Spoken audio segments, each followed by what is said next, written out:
तो गाइस बहुत सारी कंट्रोवर्सी के बाद पठान का ट्रेलर फाइनली रिलीज हो चुका है।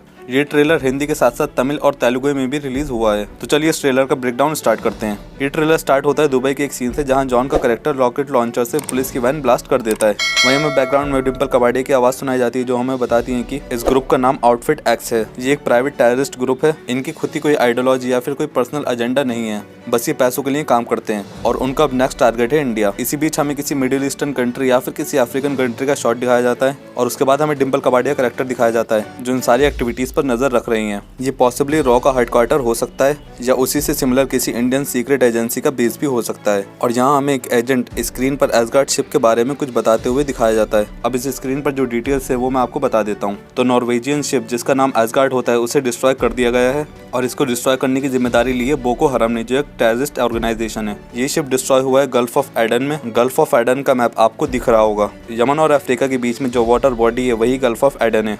और अकॉर्डिंग टू द ट्रेलर इस शिप को डिस्ट्रॉय करने से ये biggest ecological disaster of decade बन चुका है। अगर हम रियल लाइफ एसगार्ड शिप की बात करें तो एक बहुत छोटी सी शिप थी जो आपको स्क्रीन पर दिख रही होगी। ये फेमस है अपने 1914 के गन स्मगलिंग के मामले में। मुझे दोनों ही शिप्स में कोई सिमिलैरिटीज नहीं लगी। इन दोनों ही शिप्स के नाम कॉमन थे, तो मैंने आपको बता दिया। अब आगे बढ़ते हैं ट्रेलर में। तो जॉन के कैरेक्टर को दिखाया जाता है जो एक प्राइवेट जेट में बैठा हुआ है और पीछे एक प्रेग्नेंट लेडी बैठी है जो पॉसिबली उसकी वाइफ या गर्लफ्रेंड हो सकती है। और फिर दिखाया जाता है कि कैसे जॉन इंडियन एजेंसी को धमकी देता है और बताता है कि ये नेगोशिएशन नहीं है बल्कि अल्टीमेटम है।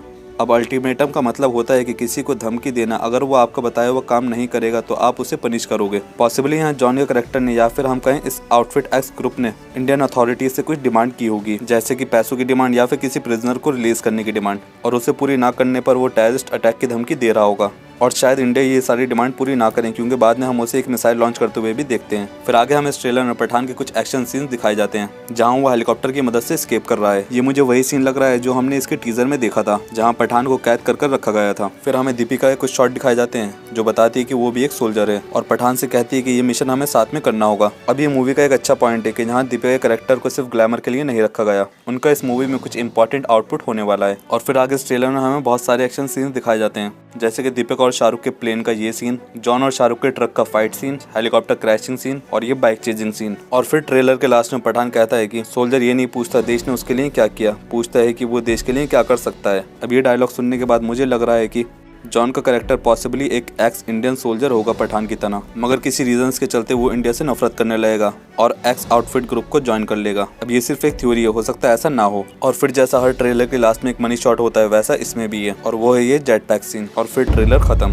अब ट्रेलर के रिव्यू की बात करी जाए तो मुझे ट्रेलर पसंद आया। इसके CGI और VFX ठीक है, काम चल जाएगा, इतने अच्छे नहीं है कि उन पर अलग से बात करी जाए। अब अगर तुमने शाहरुख खान की पुरानी मूवीज देखी होंगी जैसे कि रावण, फैन, जीरो, तो उनका VFX बहुत ज्यादा अच्छा है। इवन रावण मूवी 2011 में रिलीज हुई थी और उसे अब तक इंडिया की बेस्ट VFX मूवी बोला जाता है। रावण, जीरो, फैन, इन मूवीज में एक चीज कॉमन है कि इन मूवीज का VFX और CGI रेड चिलीज ने किया था और पठान का VFX यशराज स्टूडियोज ने किया है। यही रीजन है कि इसका CGI टॉप नॉच नहीं है। मुझे एक चीज़ और पसंद आई कि इस ट्रेलर में हमें सलमान खान का कोई भी शॉट नहीं दिखाया गया, तो थिएटर में उन्हें देखने का एक्सपीरियंस बिल्कुल ही अलग होगा। अगर ट्रेलर में ही उन्हें दिखा देते तो थिएटर में इतना मज़ा नहीं आता। अब हो सकता है आप कंफ्यूज हुए हो कि सलमान खान का कैरेक्टर इस मूवी में कहाँ से आएगा, तो ये खुद सलमान खान ने कंफर्म किया था कि वो इस मूवी का पार्ट है। और फिर टाइगर 3 में शाहरुख खान का कैमियो भी हमें देखने को मिलेगा।